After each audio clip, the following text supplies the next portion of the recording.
Hey guys, I've taken way too long to put this video together, so let's get started. I bought a used 2018 DR650 with 12,000 kilometers or 7,500 miles about 4 years ago. At the time, I paid $5,300 Canadian.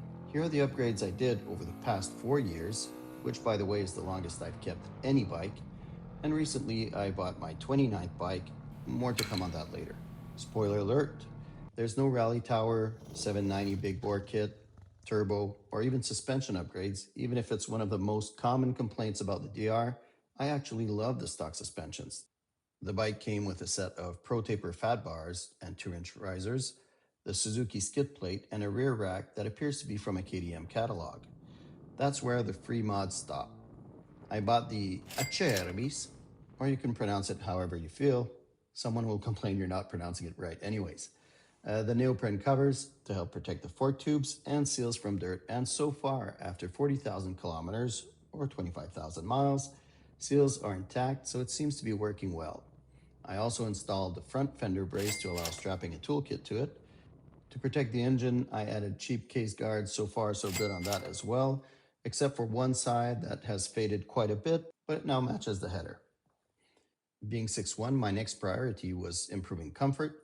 Since the handlebars were already raised, I lowered the foot pegs by 1.5 inch and installed a taller seat, a Seat Concepts Rally, which is 1 3/4 of an inch taller than stock. These mods gave me more legroom than I can remember having on any bike. Initially, I was happy the stock tank didn't provide much fuel range because after 150 kilometers, I was just looking forward to jumping off the bike. I addressed that range constraint with the Acerbis 25-liter fuel tank, 6.6 gallon. This dramatically extends the bike's range from maybe 180 kilometers stock to 450 kilometers plus easily, or roughly 280 miles. I upgraded all the lights, including the dummy lights, to LEDs. The high beam dummy light was so bright that I decided to add a tint over it so that it wasn't blinding me at night. Overall, it provides better visibility for me and for others on the road. As a bonus, it also looks better.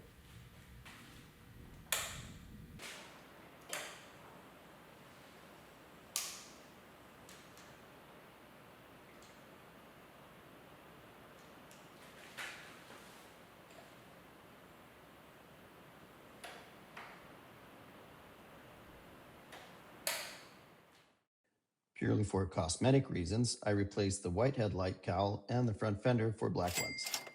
From the factory, the DR runs quite lean, so I installed a ProCycle jet kit and paired it with a Leo Vinci exhaust. The airbox had already been modified by a previous owner. I actually had to close it up a bit. Together, they help the engine breathe better, improve throttle response, and as a bonus, you get a more satisfying exhaust note without it being too loud either. Link to that review in the description. To improve its touring capabilities, I added a Dirty Racks, yes, that's the brand name, luggage rack along with a Nanook 905 case. This setup provides secure, waterproof storage for your essentials while maintaining a compact profile. I also installed the double take mirrors, which are more durable than the stock mirrors, provide more adjustment, and can easily be folded out of the way when riding off-road. You do, however, compromise on visibility. They do transmit a lot more vibrations than the stock ones. Moving to the rear of the bike, I had a brand new swing arm taken off a brand new bike that had been dropped from the crate by the dealer, and I had it powder coated black. This wasn't just for appearance, although it certainly improves the look of the bike. The kickstand had been rubbing on the original swing arm so much that it had gouged it pretty good. While I was there, I also had the kickstand modified to make sure it cleared the swing arm in all conditions. The most expensive upgrade I did is a set of Kineo tubeless wheels. I collaborated with their distributor to have them develop the wheels specifically for the DR. Not only do they look fantastic, but more importantly, they allow me to run tubeless tires, making puncture repairs on or off-road much quicker and easier. The new wheels implied replacing the speedometer with a GPS one. I went with the Speedhut GPS speedometer. I'll also include a few shots of how I installed it. It provides accurate speed readings regardless of sprocket or tire sizes, and while looking a bit more modern, it still respects the DR's original look. Another reason I went with this model is you can order it with your real mileage, so you can just continue logging your maintenance like nothing happened. Also makes it easier when reselling the bike. You don't have to explain why your speedometer is reading 15,000 kilometers when the bike actually has 40,000 kilometers. You just show the maintenance history, and they even see when the new speedometer was installed. That's about it. Oh, and I installed a USB charger. Oh, and a Warp 9 shifter, and sprocket cover, and gas filter, and stickers.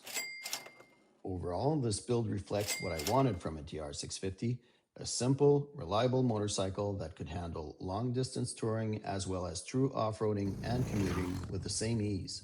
It's still unmistakably a DR650, but every modification was chosen to improve comfort, practicality, durability, or performance. Is it worth all the money I invested? Certainly not. If I was to sell the bike, I'd be better off selling the bike in parts than selling as is. Is it worth what I spent? To me, absolutely. For those that know me, the fact that I still have it after 4 years says a lot. Recently, I bought a very popular bike that has been in production for over 20 years, and though I bought it for practical reasons, I never expected to enjoy it so much, and I'll be covering that in my next video. Thanks for watching, ride safe, and let me know in the comments, what is your favorite DR650 modification?